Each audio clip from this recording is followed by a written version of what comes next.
Express scripts भी जबरदस्त चढ़ गया था नहीं after we sold it. Now, I don't know at this point in time whether people can hear us. Maybe people can. I'm not sure.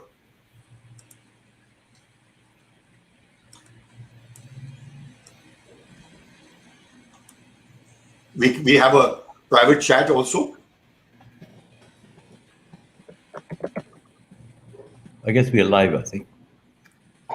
Yes, we are. So we're just making sure that we brought the stream online in time and people a few minutes, because what this will do is create a notification for people who have signed up. Log on. We'll take it from there. Because what this will do is create a notification for people who have signed up. Log on. We'll take it from there. Because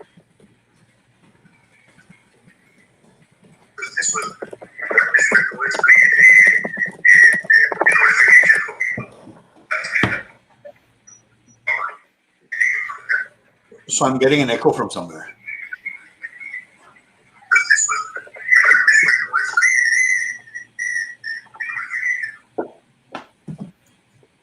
Maybe we should mute each other. Yes. Okay, I'm muting here.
Greetings from Toronto.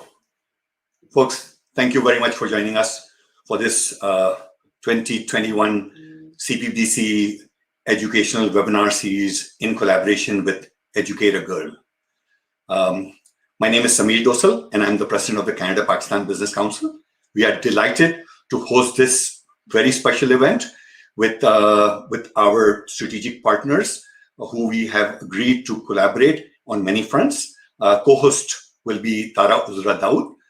She will come on as soon as I just make a few remarks about Canada-Pakistan Business Council and the Canada-Pakistan Council for Education.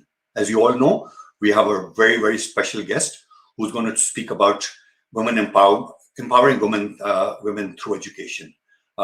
We will move along as we go. I wanted to just take this opportunity to share the vision and the views of Canada-Pakistan Business Council. Canada-Pakistan Business Council is a 37-year-old organization mandated to promote bilateral trade between Canada and Pakistan.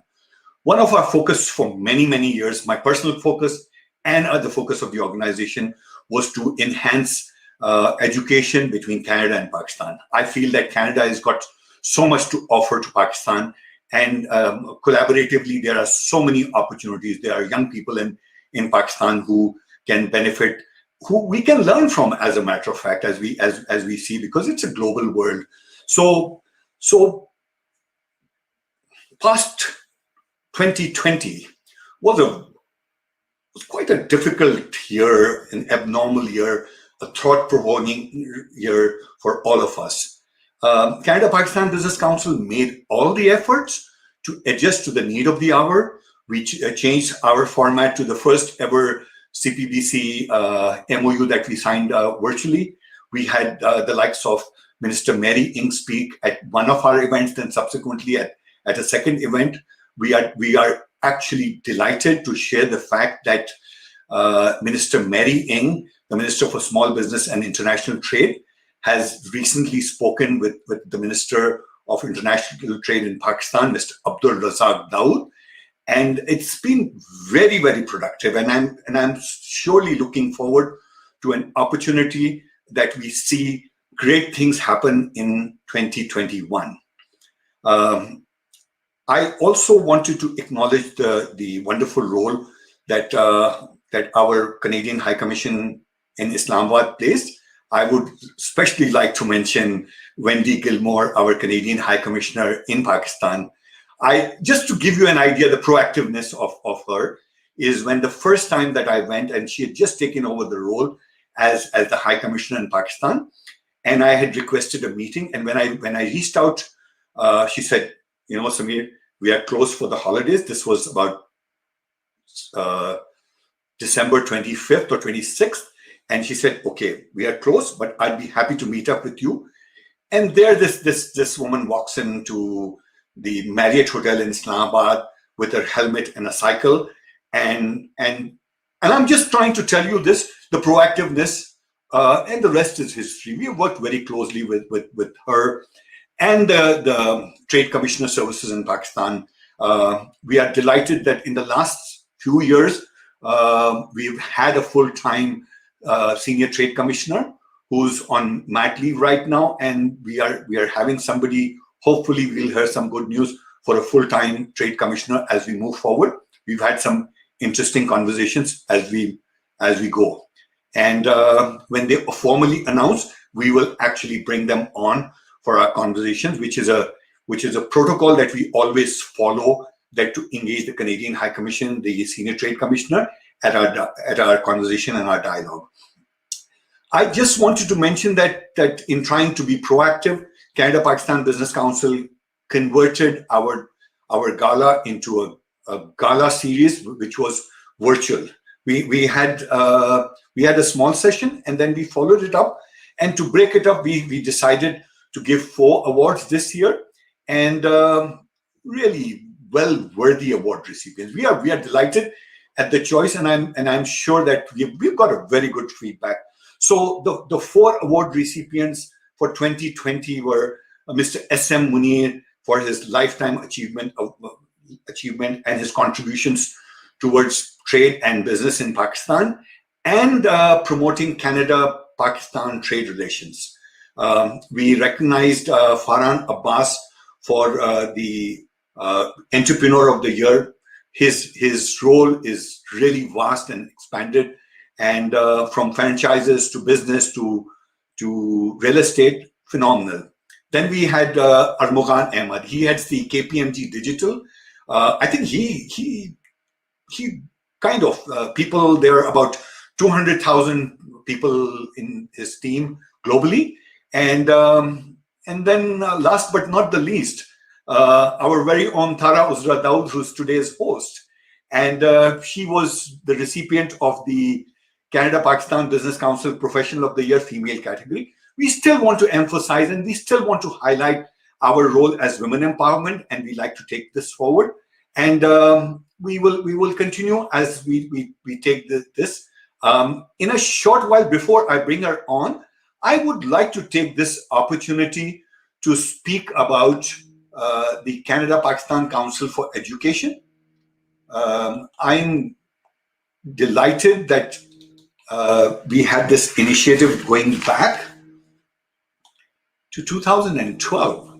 This was 2012.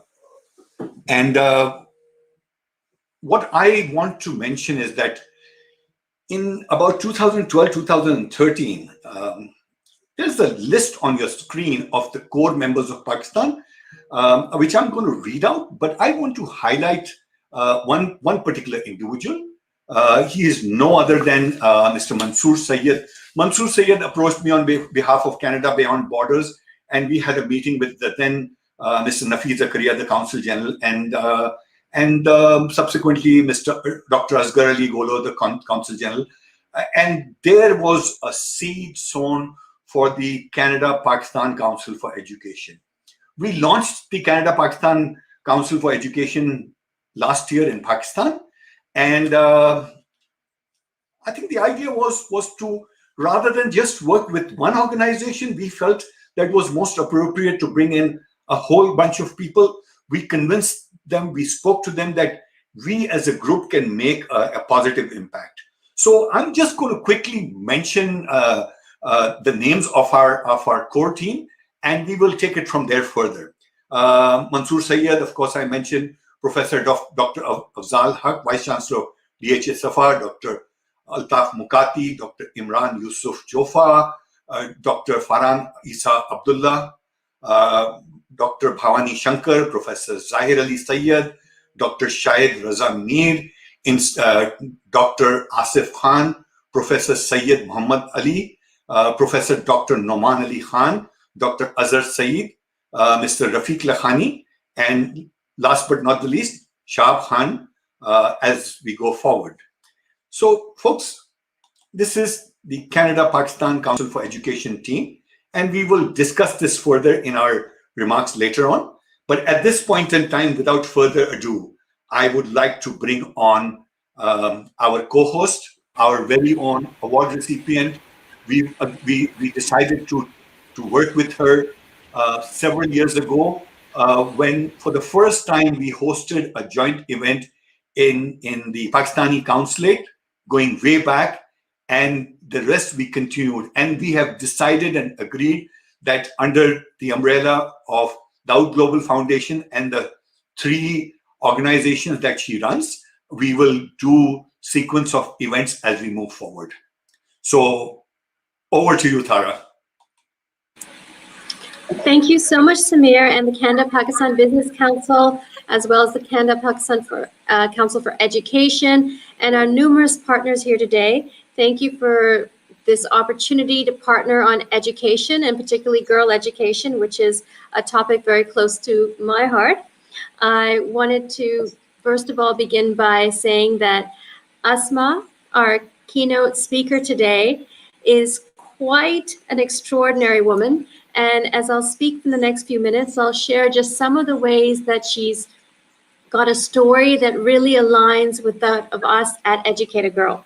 And Samir mentioned a wonderful event we had years ago, the first of many in Toronto at the Pakistani consulate, and it was fundraisers to educate girls in Karachi and Lahore. But first, the story of Educate a Girl. One of the initiatives of Daud Global Foundation is Ladies Fund, which stands for Women in Economic empowerment and economic voice. And when we evolved from giving the awards, the national awards for women of their achievement, particularly entrepreneurial and then leadership achievement, we went into girl education in 2012 when we had honored Malala Yousafzai, as well as the two girls, Shazia and Kainat, who had been shot alongside her and had been up till then ignored by the rest of the world. And we tracked them down to Swat and brought them and their families to Karachi and awarded them initial funding for their desires at that point to become doctors. And the journey of getting to know them and their background and their families and how much they fought for their right to be educated is so aligned with Asma's own journey and her grandfather's support of access to education, which I think is one of the things that has made her such a strong advocate for education today, and one of the reasons we're over the moon to be able to spotlight and feature her alongside with the Canada Pakistan Business Council and Canada Council for Education today. With Educate a Girl, not only have we educated thousands of girls in Karachi, Lahore, and Lagos, Nigeria, but we have actually gone on to have earlier this year the Educate a Girl Skin Color Global Conference. And it was one of the first in Asia, let alone MENA region, specifically on colorism, of which in Pakistan, of course, the brunt of colorism is faced by young girls, as they can often have advantages not available to them, opportunities lost and obstacles simply by the color of their skin. So girl education is closest to our heart, but there's so many holistic elements to this and that have been a part of our journey. Educate a Girl began with training in communication and media studies. It went on to motivational, grooming, self-esteem, then e-commerce, and now we're in the process of our e-coding as we work towards one day having the Educate a Girl AI, Robotics, and E-Coding Academy, which is what we fundraise most for these days. And this few weeks ago, we actually took a few Educate a Girls to SSU Commander Unit here in Karachi, the headquarters, and trained some of the girls in martial arts, self-defense, and even firearm safety. One girl in particular was a 14-year-old girl who had a forced marriage to a 50-year-old man and had run away and was hiding in a shelter.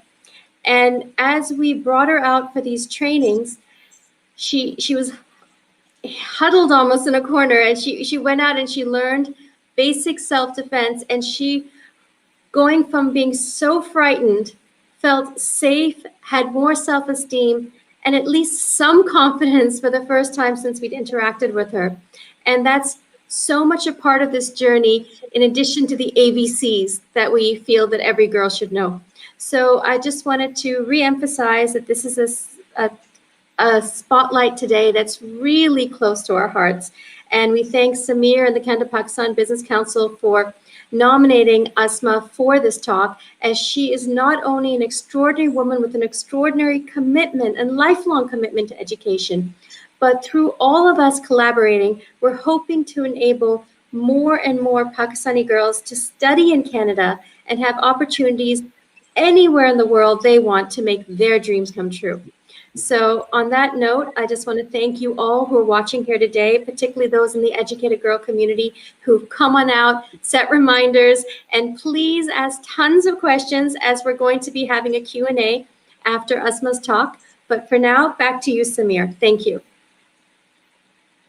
Thank you, Tara. Amazing. Excellent. Thank you very much for giving us all the insight for all of us here in Canada and for people watching in Pakistan.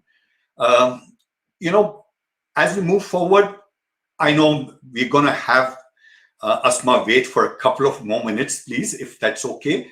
I thought we discussed and we thought most appropriate to bring in a very special person who could help us in establishing bridges and linkages as we move forward. This is Mr. Amir Dosal. He's the founder and president of the Global Partnership Forum. We are delighted that we have a Canada chapter called Canada Global Partnership Forum Canada. And we would like to take this initiative forward to Pakistan with the likes and support of our friends like Tara and the CPCEA moving forward. Without further ado, I think I'm just going to request Mr. Amir Dosal to come online and just say a few words. Thank you, Mr. Amir.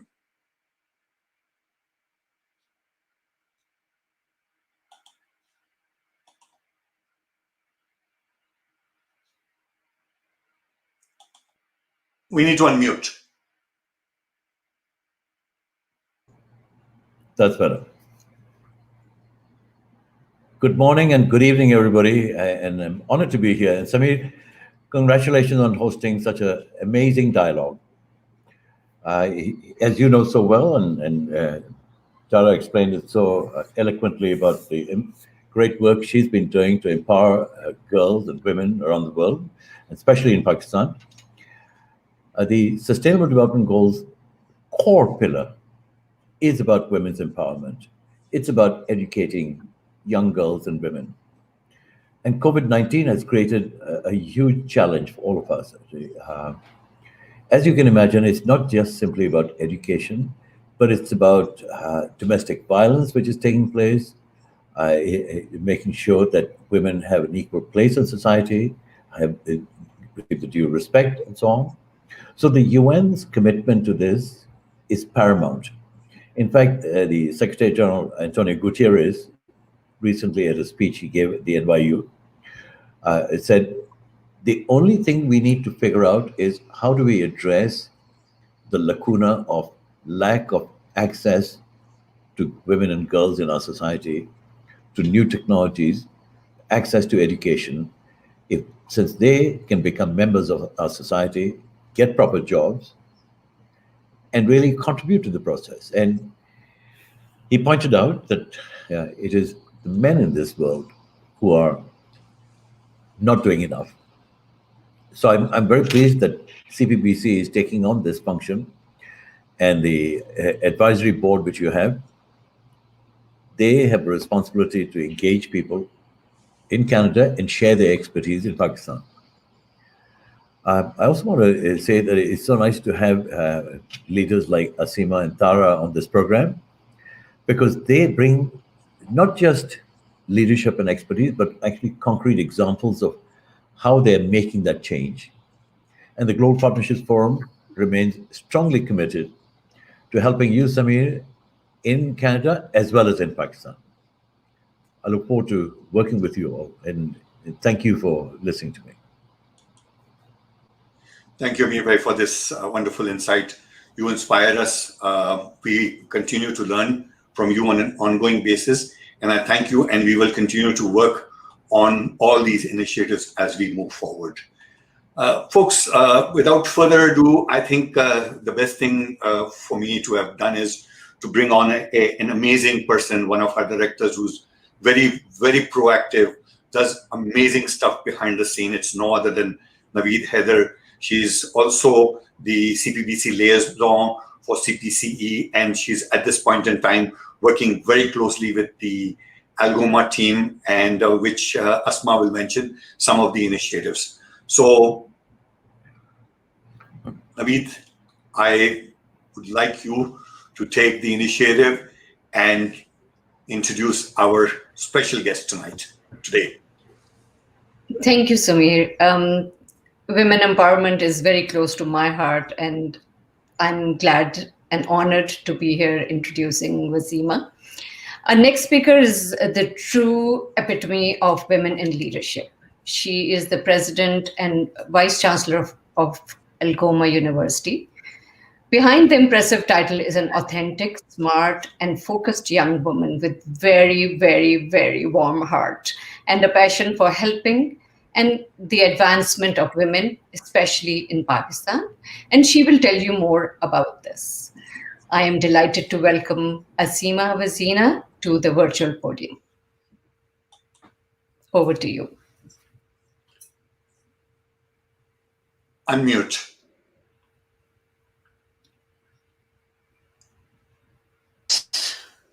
How is that? Perfect. Okay. So, assalamu alaikum. Hello to everyone. And thank you all for being here today with us. It is such an honor to speak with you today on the topic of empowering women through education. And I want to start with a really big thank you to Samir as president of CPBC and CPCE. Thank you to Tara for the work you're doing in your role as president of Educated Girl.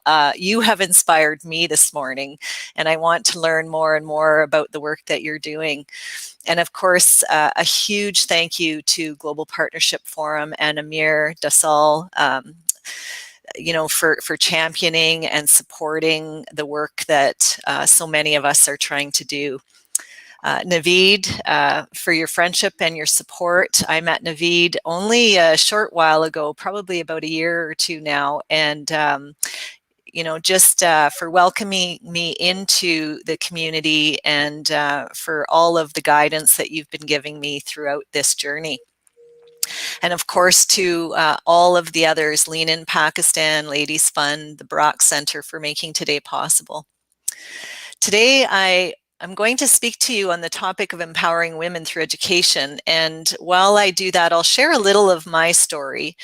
But I think I really want to emphasize that it's only in our work together, in partnership, that we will empower women and women leadership. And while I'm fortunate to carry the message today, it's really the influence of many, many women and allies who are supporting my journey, to support the work that I'm currently involved in, that is making change happen.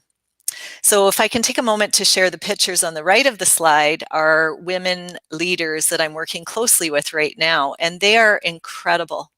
Strong, strong women leaders, champions of other women, champions of diversity, equity, and inclusion.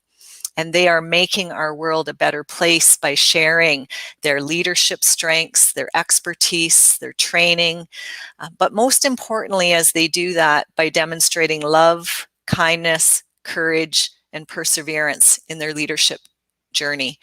This is not easy work, and we need each other.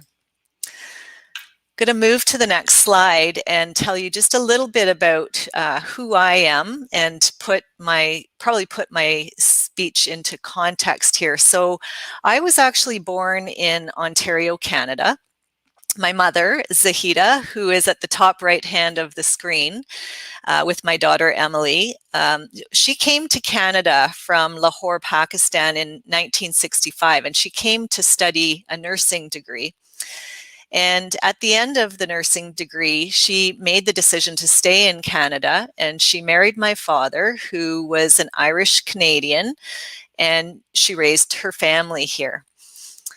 So when I was born, I was my name became I was the firstborn, and my name was really important. And it was the influence of my grandfather, Raza Karachi, who, when I look back at who he was, such a wise man and a very spiritual man. And he suggested to my mother that I be named after my aunt, who is still in Lahore today, Asma. Now, I didn't realize the significance of that name that he had chosen for his daughter many, many years ago. And I think I've only recently come to understand the depth of that meaning to the name that I carry and how it connects to my sense of purpose while I travel my path here on Earth. And so instinctively, I'm starting to understand that my name is connected to who I aspire to be as a leader. I want to help people. And increasingly, I find as I get older, I'm focusing my leadership attention on underrepresented groups and inherently feeling the need to support, protect, and help them. And I get this trait from my grandfather. He instilled that value in all of his children and all of his grandchildren before passing a number of years ago. And that's what draws me to helping women to pursue their education and leadership dreams. I'll speak a little bit more on my grandfather because he was such a special person, but he always instilled in us the importance of education. And he himself through a number of fundraisers and groups and organizations he was connected with. He could see the importance of education for Pakistan. And he spent a lot of energy ensuring that schools were built and schools were supported, particularly in the northern and more rural parts of Pakistan. He also demonstrated to all of us the importance of giving back. And in his way, he educated many, many, many young people through his own money. He gave from his own pocket to ensure that young people who he could see could do university education could have that opportunity. And he would fund them to do their entire university education. Many of those people would come back year after year after year to visit him and to share what that generosity had given to them in terms of a life in Pakistan, and what it had meant for them and their families. So I think that sort of grounds me in terms of my roots and where I come from. But I'm also just a regular person. If you look in the pictures, I'm a mother of 2 children. I'm a wife, a daughter, a sister, a granddaughter, an aunt, a cousin, and more. Family is very important to me. The 2 girls down at the left on the slide are my nieces. They live in Ottawa. My mother's sister also came over to Canada and built her life here with her husband. And so I'm so fortunate to have them in my life every day. And I spend a lot of time with these 2 young girls. And we talk about the opportunities and the dreams that they have. And as they share their dreams and aspirations, I know that they will have that opportunity. And that's what I wish for all girls.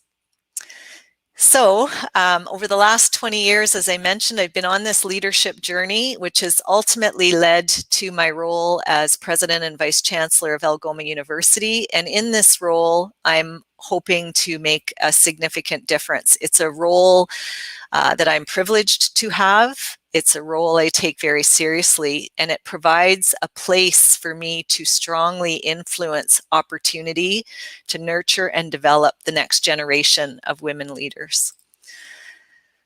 So the next slide just talks a little bit about who we are as a university. I'm not going to spend a lot of time here, but I will just highlight, because we're doing all of this work in partnership, to know a little bit about who Algoma University is. So currently we have approximately 2,000 students, and I like that. It's one of the smaller universities in Ontario, and what draws me to the university of this size is that it feels like a community. Our campuses feel like family, and we're able to build long-lasting relationships with our students and our faculty. We're very, very connected to our alumni.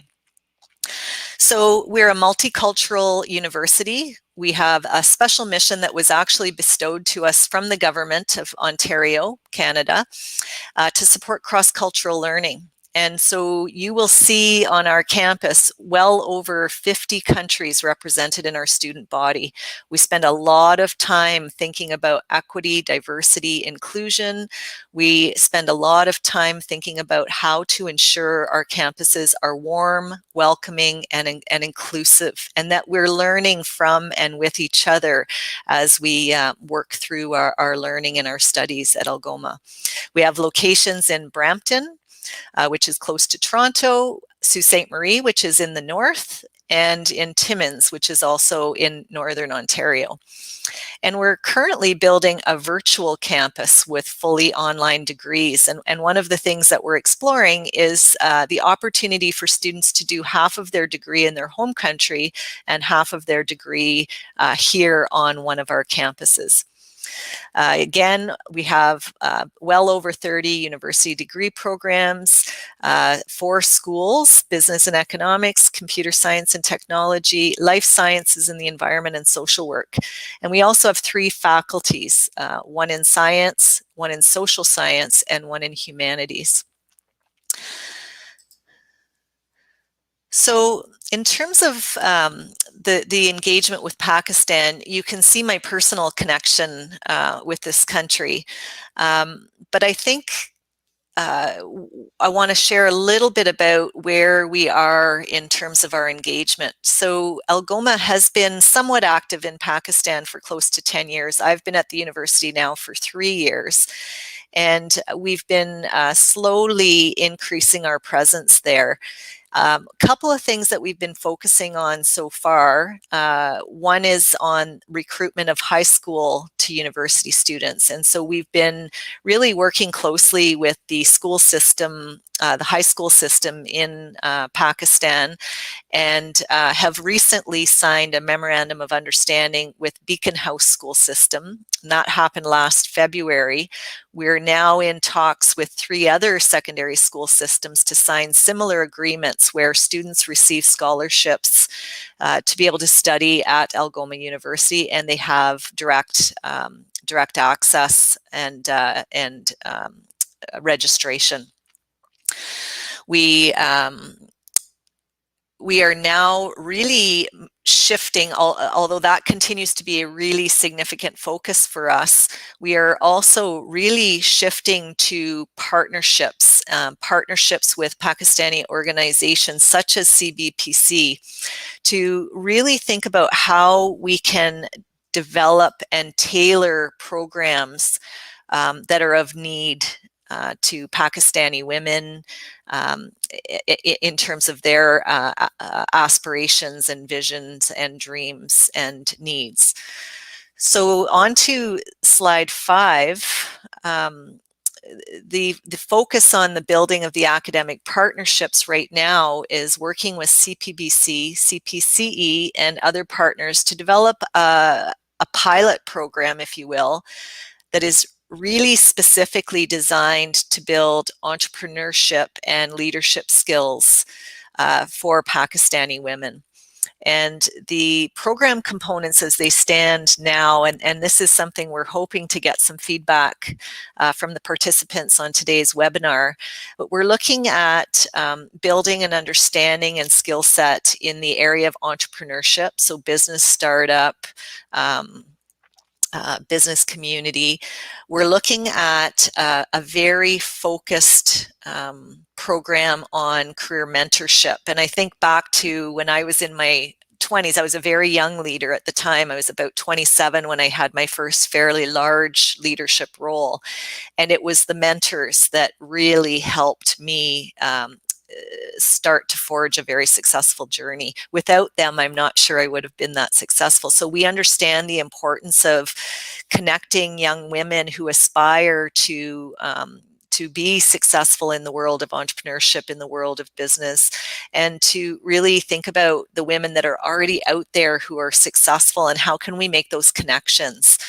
So that would be a big focus as well. Networking opportunities, so connecting women to successful women. And I know in my own experience that women want to help women. So we're looking for women who are aspiring into leadership roles, who are up-and-comers, who have that opportunity and that potential to really build those relationships with them.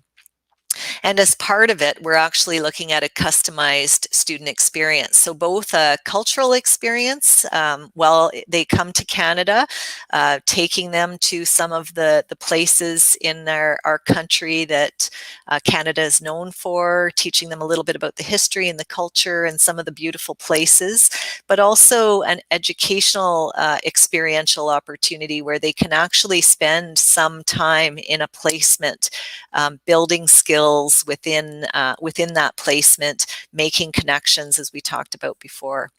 And so we are really excited. We believe we will have the first intake this fall, 2021. And we're working with CPBC and CPCE in terms of seeing if we can find sponsorships and scholarships for that first group of women that would come into that program. So that's for me, that is probably one of the most exciting projects that we're working on right now because it speaks to my heart. I am really hoping that the women who come into this program are not just women who come from families that can afford it, but that we are able to attract and support women who typically would not be able to travel to Canada and not be able to experience that. And that's what I'm hoping the scholarships will do. I was asked, why are you focused on women empowerment in Pakistan? And when I look at this chart, you know, it speaks to me. In Canada, about a quarter of the women in our country will be able to aspire and move forward with a university education.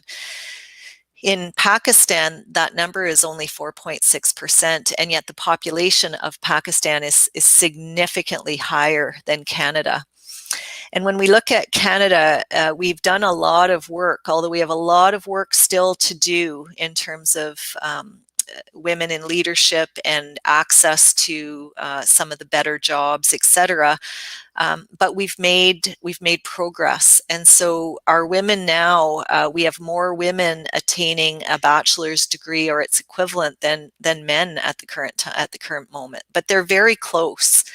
When we look at Pakistan, it's about half. So about less than 5% of women are able to attain a Bachelor of Education from a university, and only 10% of men. And so my hope is that as we continue to work in partnership and as more leaders come together to really think about how can we contribute to changing those numbers, that's sort of what brings me to this table. So for me, empowerment is really about, and I think this comes from the teachings that I've had over the years from my grandfather and others, is that we will not get to equity and we will not build a better world if we are not educating women and men. And an educated society, and this has been shown over and over again, an educated society really does empower that society to move forward in new and better ways. It also really changes the life outcomes, the life expectancies, the indicators of happiness. Health indicators increase and improve, as well as just the overall social and emotional well-being of the community. So in one of my last slides, you know, just thinking about where we may go, one of the reasons I think, you know, and I wouldn't want to speak for her, but one of the reasons that I think my mother decided to stay in Canada was that she could see the opportunities for her and her future babies living here. The challenges were not as great for women. So my mother actually moved on from her nursing degree to a director's position, and she ran a home for the aged in our community. And she's also done many other things in leadership. And I think as she was considering where she wanted to raise her daughter or daughters, that was probably one of the deciding factors for her. And so, you know, when I think about higher education in Pakistan, I'm not saying that Pakistani women should come to Canada. That's not what I'm saying. In fact, I wish I could have spent more of my time in Pakistan, because it's such a rich culture and it's such a beautiful place. And but what I am talking about is women being provided with economic independence, that we improve women's standing in family and society, and that we empower women to stand up when they see discrimination, and that they can stand together safely. That's what I'm talking about when I'm talking about empowerment. And my hope and goal in working with the different partners that are at the table right now and in sharing with you is that somehow in the work that we're doing, we can increase these opportunities for women. So I'm going to just move to slide, I think I'll move to slide 10, because I think I've talked a little bit about this. But one area that I do feel we really need to focus on is the rural population. And I was just in Pakistan 3 years ago. My trip in March got canceled because of the pandemic. But I think one of the things that we really need to do, from what I can see, is to help women in rural and northern communities, and this is still the case in Canada as well, to really understand the importance of education for girls. And I think that's why I'm so excited about Tara's work, is because I have seen that in Pakistan, you know, when I speak with my family, the importance of educating the boys seems to be very, very important. But we really need to build that equity lens into those conversations so that it's important for boys and girls to be educated and to have access to high quality education. I'll end just by talking about Malala again. I mean, what an inspiration for all of us, and what a hero. And I sort of think to myself, you know, what can we learn from her example? How have things changed since her story became global? I'll end there, and I'll just put up my last slide, which in the background, this is my office at work, and the two little girls are my nieces.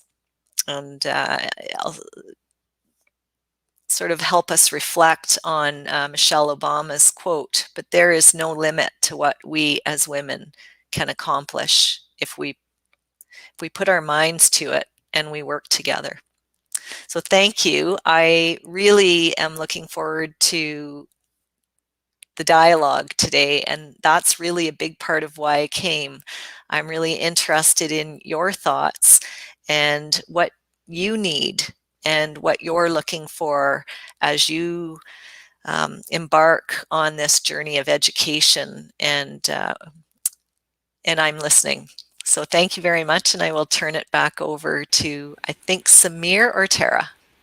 So yes, it is Tara, and I believe I have the privilege and honor to ask you a few questions on behalf of all of those flooding us with questions on social media in this very popular seminar. So we have a question from Before I sorry. actually request Tara to conduct the Q&A session, I just wanted to appreciate and acknowledge the wonderful work that you do, Asma, and it's phenomenal. So thank you very much for that inspiration.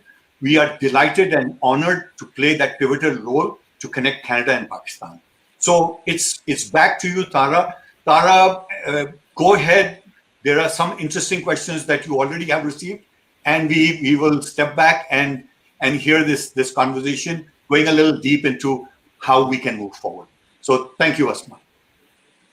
Thank you so much, Samir. Of course, Asma, I have to echo the appreciation for the amazing work you do and your presentation today. So this is a first question. It's hiding us, but it's from Nazli Abed Nassar.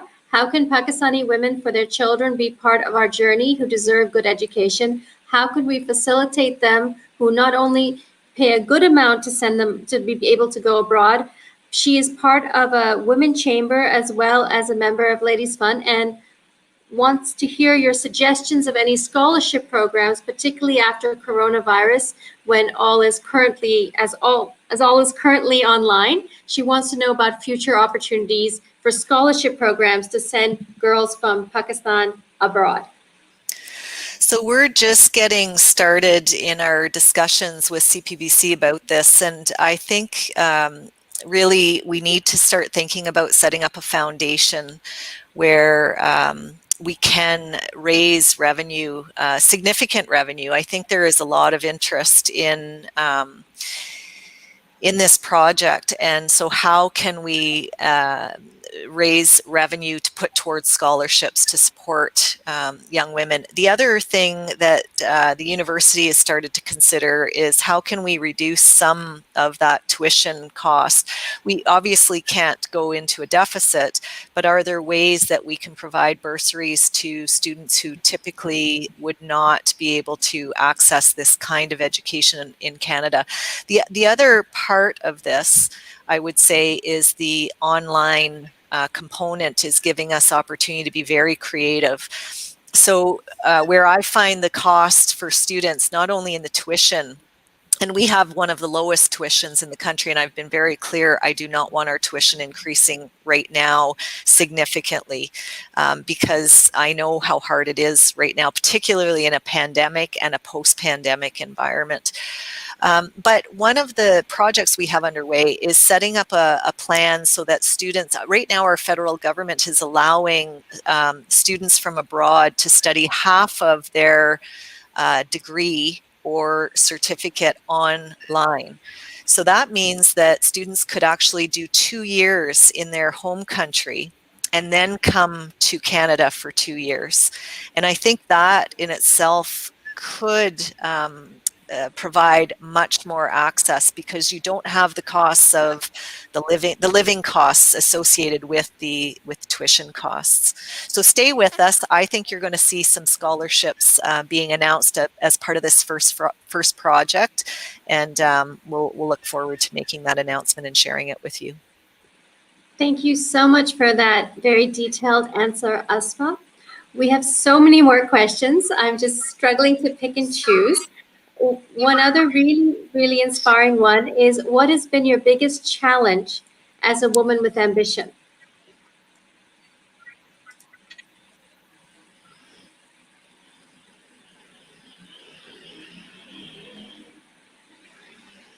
What has been your biggest challenge as a woman with ambition? Well, that's a good question. I think my biggest challenge is recognizing my sphere of influence as a leader. And I've always wanted to change the world. And I think realizing that I can't change the world, but I can change a little bit of the world. And so understanding where I need to put my focus and really monitoring the impact of the leadership moves that I'm making has been important. The other challenge, I guess, was to ensure that I have a strong team around me. So nurturing the leaders that are supporting me as a president. Often people, I make the announcements and I give the speeches, but there's a whole team that is working beside me to really ensure that what we're trying to do can happen. And so I think that's been a huge learning for me, is that you really need to empower the team around you and build their leadership skills and their leadership qualities, and ensure that you have a strong vision that people can really understand and get behind. Thank you. There's two questions that come up from that answer you just gave. So the first has to do with your sphere of influence. How did you begin to identify or best understand your aligned sphere, as opposed to maybe the sphere that your parents or peers or society may have made sound or seem ideal? How did you identify your own? And then the second part of the question is, you spoke about nurturing and appreciating and building your own team. Any suggestions for people who are building startups? Here at our foundation, we have the Barack Center by Ladies Fund, which is a space to build startups. How do you go from a single sole proprietorship to working with an incredible team like you do at your university, which is phenomenal? And how do you choose the right people? Okay, first part of that question is really important. I think as young leaders, getting to know who you are as a leader, who you are as a person. And once you understand that, so, it took me a little bit of time to really gauge why was I here? What was my purpose? And as I mentioned earlier, my grandfather was a very spiritual man, right? And he believes that you're here for a reason, and part of what you're to do while you're here is to understand what that reason is. What is your path? And that really creates a situation where you have to look inward at who you are, what makes you happy, what makes you tick, what is it that you get excited about. And for me, it really is, it's this whole piece around helping people who are a little more underprivileged than the main middle class, upper middle class, mainstream society. I think that there are so many people that can do so much more, and it's critical, right? As the economy, as we watch the economy unfold, right, there is going to be the gap between the haves and the have-nots is widening, and it's widening quickly. And so what I understand is that the wider that gap gets, the more at risk our world is, right? Because the power and influence then is going to be up here, and these people then become very vulnerable. So the more we can educate this group and lift them up, the less that gap, we can push back against that gap. So why do I say that in terms of me as a leader? And this sphere of influence is that I need to look for places now after 20 years in leadership. I don't just go to where I'm going to make more money or where I think, oh, this might be interesting. I actually look for leadership roles where I can actually make a difference and influence in that realm.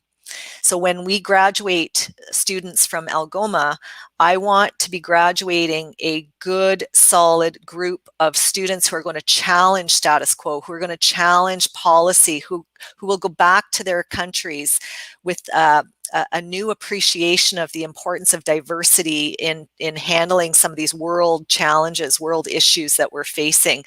I don't need to have anything more than that at this stage in my career. Someone said I was young, and I am young, but I'm 52 now, and been at many, many organizations. And so now in my final, leg of this leadership journey, I really am starting to really think about, where do I want to center this leadership? Where can I have the biggest influence? And I think it's on young people, quite frankly. I think they're our future. And if we can do a really good job of giving them the skills they need to go out and change the world, we will have accomplished something amazing. Second part of the question, I forget, Tara. What was the question? Can you remind me again? I think you're muted. The second part of the question was to help identify for young people, identify the right people for your teams. Right. Okay. So when I first came to Algoma, our team needed a little bit of tweaking. We were predominantly white male, which is, some white male is actually very good, but it was way too dominant. And so I had to balance that out to get to good decision making. The other thing that we had to really talk about as a university community is, what were our goals and aspirations? What was our vision? And did we have the right expertise and talent in the university at that time to really get us to where we needed to go? And so, it's not easy. And you learn this over time, but some people did have to leave the organization to make room for others to come into the organization based on where the community, through the strategic planning process, wanted to go over the course of the next 5 years. The other thing that I have seen so you have to be courageous. And it's not about hurting people, but it's about, how do we help ensure that this organization can achieve its vision and its goals?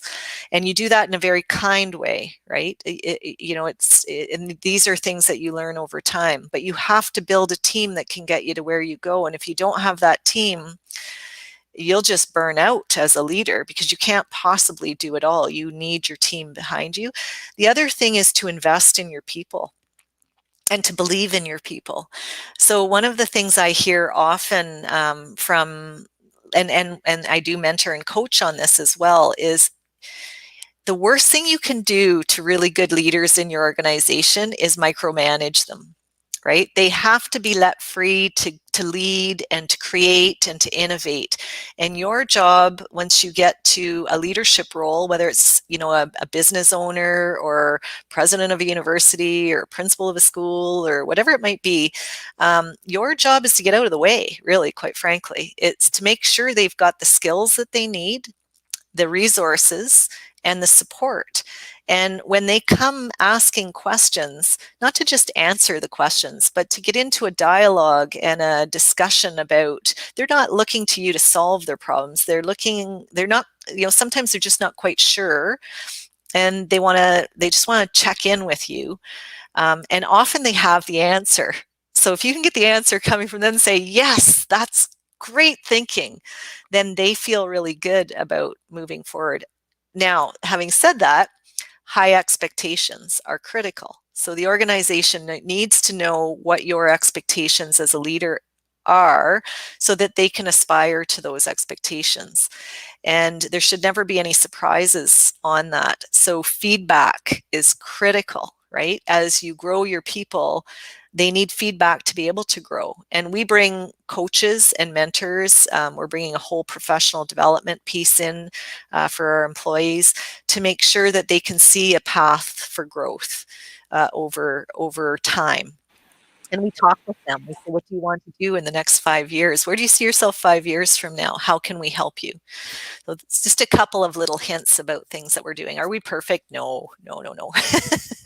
But those are some of the strategies that I would use as a leader. So those are very insightful tips that you're sharing. We have a question from Ambreen Kokab, who's the Lean in Pakistan Tech Circle Chair, and she's asking for someone looking to educate women in digital skills and technology. How can your affiliations be supportive?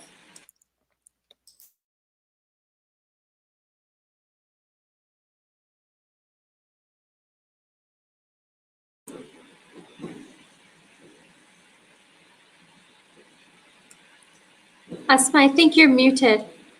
Unmute. Thanks. Very, very good question. And I think one that a lot of universities are pondering right now, because we are hearing from the business sector that they are looking for not necessarily 3 and 4 year degrees, but ways to upskill and reskill current labor forces. The pandemic has really pushed us very, very quickly into a technically driven society. And we're now seeing a period of innovation emerging where people are re-examining and reimagining what life can look like at work and at home in this new environment. So our university is doing the same sort of thing. We are looking at micro-credentials right now and working with companies to say, what do you need within your workforce? And how can we work together then to build programming through a micro-credential? So it doesn't have to be 4 years or 3 years, but it might just be a 4-month, or it might be a 4-credit or 4-university course package that is designed specifically with that university or with that business in mind and supporting. Flexibility, I think, is the name of the game. Okay, and then we have one last question. I've been told there's only time for one more question. So this is from an educator girl, scholarship girl, asking that if you're just 16, how do you actually identify your sphere of influence? I would say, what are you most passionate about? What are you most passionate about? And then if you want to make a difference in that sphere of influence, then what can you actually do? And I would bring Malala back, right? I mean, did she ever think that her sphere of influence would be that huge? She was focused on the influence of her community, right? And it has just expanded from there. But why? Because she was driven, she had a purpose, and she knew who she was and what she wanted. So spend some time thinking about who you are, why you're here and what you want to do. And I always sort of couch it to 5 years. I don't know why I've done that, but it's been good for me. I don't say 30 years from now, this is what I want to have done, but I say, okay, what would I like to have accomplished in the next 5 years? What do I have to do then to be able to get there? And don't think that even a small change in this world isn't important, because if 1 million women make one small change for the better of this earth, of people, then we will have accomplished something huge, right? So don't underestimate how important that influence is. So thank you so much, Asma. We're just flooded with questions, but sadly don't have time. People have loved your talk. The comments say things like best conversation, great questions. Thank you, Asma. Such inspiring, great discussion. Nazi saying at 52 in Pakistan, people think you're all retired. So she always joke there. Shabazz is saying good leaders always acknowledge the support of their teammates and is congratulating and commending you for that. It's just flooded with lots of love for you.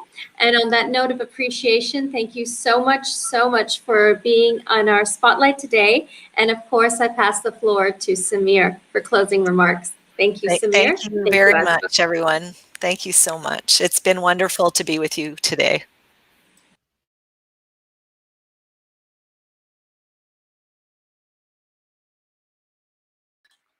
Sorry, the mic needs to be on. Thank you, Asma. It's been really wonderful. What we had thought of in trying to bring you and to speak, I think it went beyond my personal experience and my anticipation. So thank you for the wonderful talk, the advice, the guidelines to women. I really would like to echo some of the amazing things that you mentioned, leadership and passing it on. I am a firm believer that when you have ideas, when you have things to do, I have found that very successful for me personally and with my team, is to actually, and we bounce back certain ideas, and in 1 year's time, we are on a particular direction to try and see how we can sort of promote a common mandate of Algoma University and Canada-Pakistan Business Council. You know that Canada-Pakistan Business Council prides in the fact of wanting to bring education.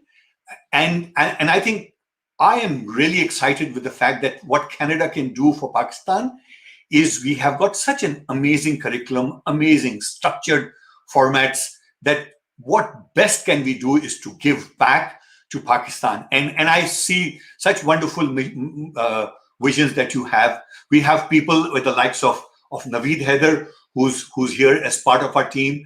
And I just wanted to acknowledge and thank you and tell people that what you mentioned, there's a lot of good stuff that's happening.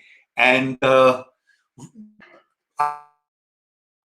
we will be seeing a lot of Asma on our panel, on our discussions. And I also want to mention the fact that when we move forward, when things open up, we will have an educational mission to Pakistan. Last few words for you before I close the formal session. You have your mic off. Just an absolute pleasure to be working with you, Samir and Naveed. And you know what I love about our relationship and partnership is that you bring such a strength in terms of the relationships with the Pakistani school systems, the different organizations that we can partner with, your connections. And, you know, I'm thinking about a conversation I had with Naveed when we were thinking about the program and the development of the program, and the insights she brings from her research in Pakistan and speaking with women and women's organizations about what they're looking for. That is that is a piece that Algoma University could never do on its own, right? And if we're going to build programming, then let's build the right programming. And that is really going to require the voices of Pakistani women who are living and experiencing and know what they need to be successful in life. So thank you so much. Last word, and then I close with my own phrase. Very quick takeaway from what Mr. Amir Dosal spoke about is that we also have to educate the men so that they don't see the women, educated women, as a threat, but they see it as their support system. So I think that was my biggest takeaway. And as far as Aseema is concerned, I think we're on the same page, and I can see wonderful things that we can do together in the future. Thank you, Naveed. We are excited for 2021. There's so much great work. We're working on the ICT sector as well, the education sector, the agriculture sector. But education and technology is my personal passion, my family passion. I have mentioned to you that my mother-in-law, who lives with us, she's 97 years old. She was the founder principal of a girls' school in Karachi about 55 years ago. So education means a lot to all of us. Education means a lot to the team. Education is our focus. And with partners like Algoma and Asma, we are really looking forward. I will actually close the session, and I just, people know me that I started doing this statement when I was the president of the Rotary Club of Richmond Hill about 15 years ago. And I said, it's all about engagement and being together. So that's my closing line. Together, we can make a difference. And that's how we can work together. We can put our thoughts together. Thank you, Tara. Thank you, Naveed. Thank you, Amir Dosal, and the team. Thank you very much. And like you mentioned, there's a whole bunch of team of volunteers who make us look good. So thank you, team CPBC. And together we can make a difference. Thank you very much. Take care. Till we meet again.